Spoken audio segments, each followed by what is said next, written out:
Morning. My name is Richard Jones.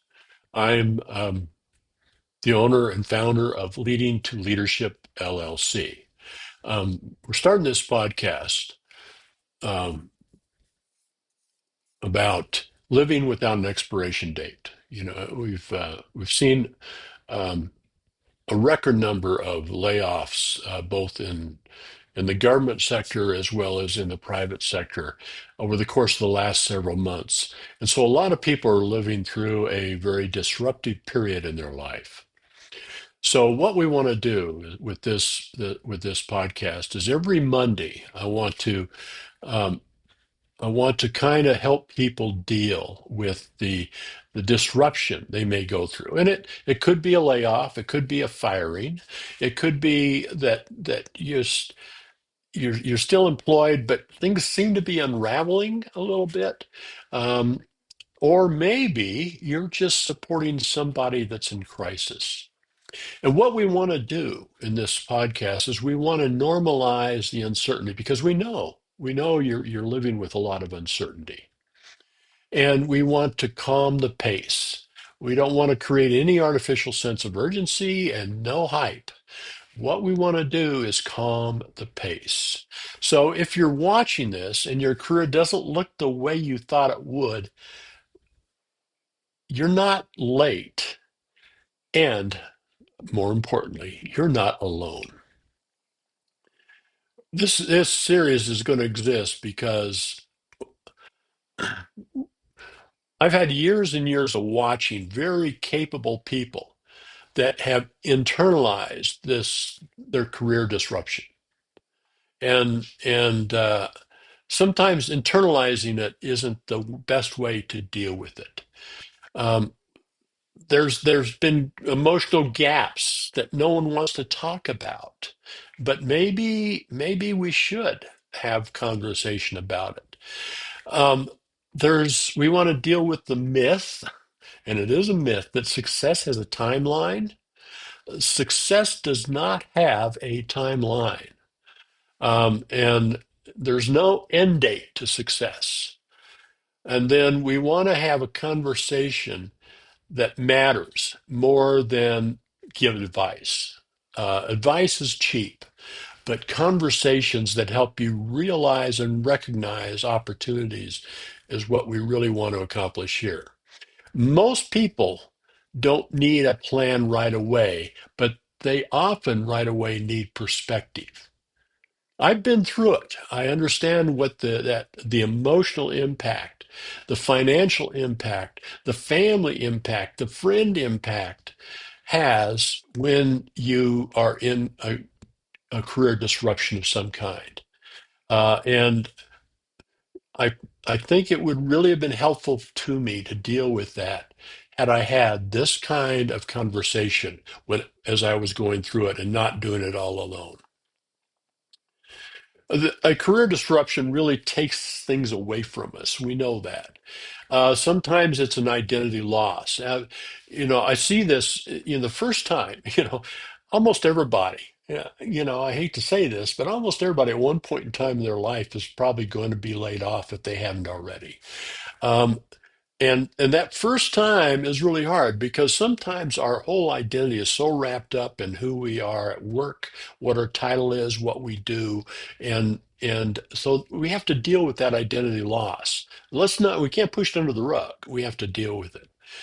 We have to deal with the silence from our friends because they really don't know what to say. They maybe feel bad for us. Maybe they don't understand what happened to us. They're probably afraid of how we're going to deal with this. And so sometimes they are silent when probably we wished we needed them most. Uh, it comes with some family pressures. I'm not going to deny that. If you are a responsible for the financial wherewithal of a family, there's going to be pressure there. But even if you're not, there can be pressure from family, there can be pressure from siblings. What are you doing? How come you don't have a job? How are you looking? What are you looking for? There can be all this family pressure.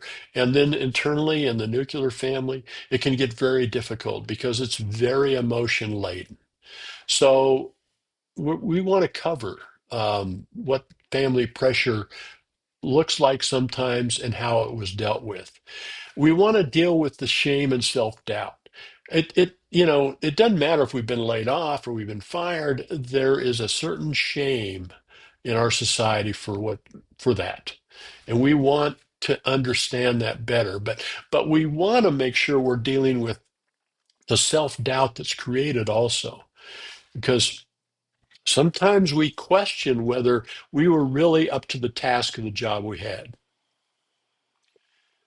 the, we want to also deal with the loneliness of being the responsible one who suddenly is unsure of what's going to happen next. So we want to have those conversations. We want to speak about these experiences and not from a confessional place, from a place of just open, honest conversations with each other. The meaning behind this whole series is we want to explore where the idea of the expiration date comes from, because most of us, whether we like it or not, feel like there is an expiration date on our professional lives. It could be driven by age, it often is driven by age. I'll tell you a quick story here. When I was laid off many years ago and I was looking for a job, we were at a neighborhood event, and somebody I didn't know lived down the street asked me what I did for a living, and I said, "Well, I'm looking for work." And at the time, I was 50 years old, and he looked at me and he said, in all honesty, in his mind, he says, "Well, at your age, the only job you're going to get is a greeter at Walmart." Well, just think about that from how that could impact you as an individual. Well, I felt I had a pretty good comeback for him, because what I said was, well, if I do end up as a greeter at Walmart, which is an honorable profession, I said, I'll be the best damn greeter they ever had. We have to learn how to deal with some of these preconceived notions that we're going to be facing as we go through this disruption and this change. Titles is sometimes creates expiration uh, dates. Um, we feel like we've kind of capped out. We can't find another job at the title we were at before. But keep in mind that success is not always linear. Sometimes it goes through peaks and valleys and up and down. Sometimes we have to step back to move forward, to get the opportunity. We have to think instead of in terms of title, think in terms of how can we perform at our peak for an organization? Where can we have the most impact with an organization? And not worry about titles. And also keep in mind that titles with different organizations have different meanings. They have different authorities. So title isn't always a good reason to take a job or not take a job. And again, keep in mind the linear success stories and how career paths are not always one ladder rung after another, that sometimes that linear progress takes a sidetrack. We have to understand how disruption exposes false timelines. Sometimes we create these arbitrary timelines of who we are, what we want to be, and when we want to be there. And disruption, be it layoff or being passed over for a promotion, disrupts those false timelines. Those are all manufactured in our mind. They're not real. And why this season isn't evidence of failure. Yes, it is a season you're going through, but it's not evidence of failure. Yeah, you may have made mistakes, or maybe you know, got on the hit list because of your role, and they cut back on that role, or because of a merger and they eliminated positions. It's not an evidence of failure. And we have to keep that in mind. The problem isn't that something ended, it's that we were told it shouldn't, right? We were raised to believe that careers were lineal, that we start at a place and we work until we're 65, we retire happy. That is not reality in the professional world today, and it hasn't been for many years. So what the show is and what it is not, it's really just to build psychological safety, to give you a place to understand who you are, where you are, and how other people have dealt with what you're dealing with right now. The show is about honesty. It's real people telling real stories. It's slow enough to breathe. We want to bring the temperature down. We want to lower the heart rate. We want to let you have a chance to kind of breathe and look at things more reflectively and introspectively. We want to focus on emotional steadiness. We're not going to point fingers. We're not going to shoot your resume. We're not going to do any of that. We want to help you understand how other people have navigated these traumas. And we want to root it in dignity. We want you to feel like you are worthy because you are. And that other people have been through this and they have attained success. This show is not therapy. It's not career coaching, although some of that will result. It's not a hustle culture. We're not here to tell you, go, oh, you got to push more. You got to get more applications out. That's not what we're here for. We're here to talk about how other people have, in fact, made this transition. And we're not here for the reinvention of pressure, to add new pressure points to you. That's not what this show is all about. We won't hear quick pivots here because most people aren't ready for them yet. Um, it's real hard to think about what my next is when you just lost your now. So it takes a little time to get to that point of what is your next. I'm a staunch believer that you should never just look at the job you had to replace the job you had. You should look at what your job, where you feel like you can have the greatest impact to an organization. What is your next? And that's where your pivot will come from. But we're not going to have pressure to make that happen quickly. It takes time to really understand that. Each each Monday, we're going to have a new conversation. These will last between 20 and 30 minutes. And this is going to be conversations with real people who have had real experiences that hopefully you identify with. We're going to deal with the topics of identity. How did my identity change? How do I see myself differently now that I don't have a job? How do other people see me now that I don't have a job?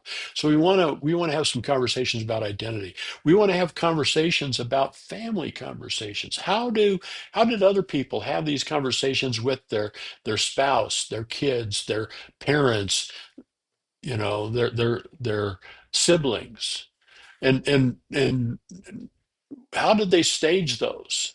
We want to have we want to talk about the money stress.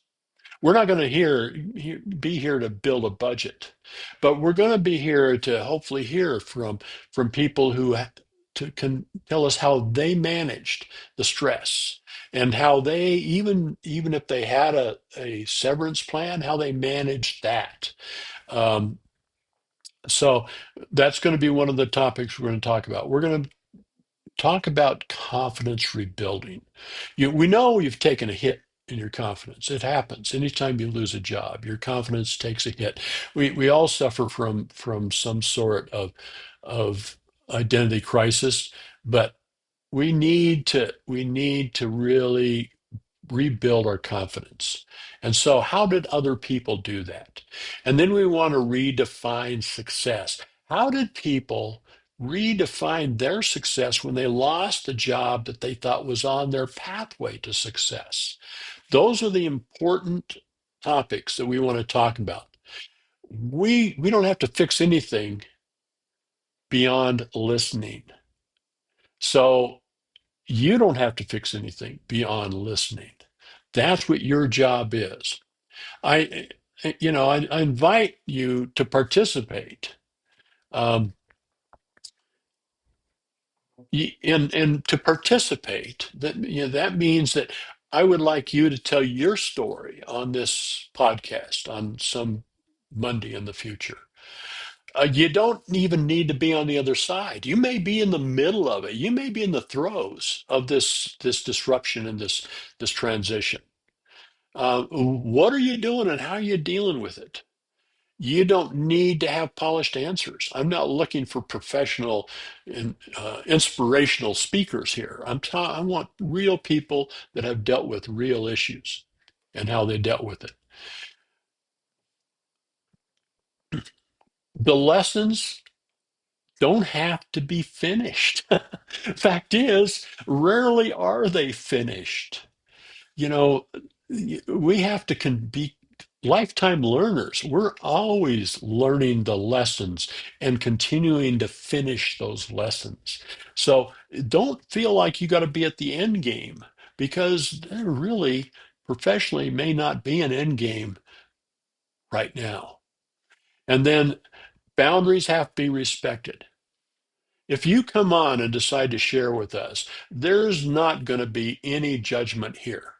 This is a safe zone for you to tell the story about how you dealt with career professional disruption. So we're going to set those boundaries, and we will not tolerate anybody blasting you for the way you did something, or why you did something, or what your resume is. Any of that, you don't need to worry about that.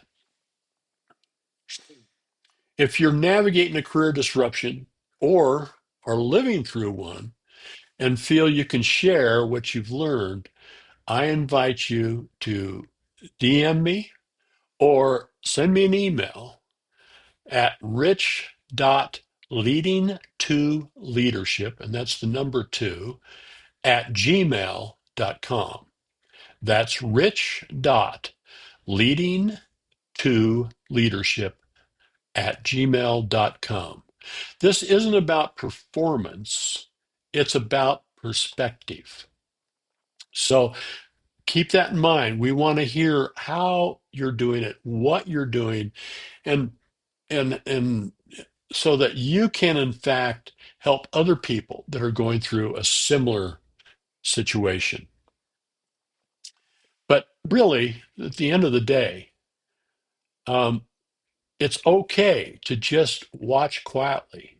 It's okay that to feel like you're behind and trying to catch up. It's okay to not be ready to talk. That's not what this is about, because even listening counts as movement. Even listening counts as movement. As you listen, you're going to learn, you're going to reestablish new thoughts about who you are, what your identity is, how to deal with some of these issues that we've talked about, whether it's money, whether it's identity, whether any of it. So I want to end this with gratitude. Thank you for watching this. I appreciate the time you're invested. It is my sincere hope that you, in fact, find value in this series and that it helps you as you navigate through life. And even more importantly, I hope that some of you are inspired to come to me and and tell your story on how you navigated through these periods. I will have a set series of questioned and answers. So I will guide your conversation through this 20 to 30 minutes. So you don't need to prepare. You don't need to do any of that. You just need to be willing to share from your heart so that others can learn the lessons you've learned the hard way. Final thought is you're not expired. You're not late. You're living without an expiration date. Thank you. Make it a great Monday.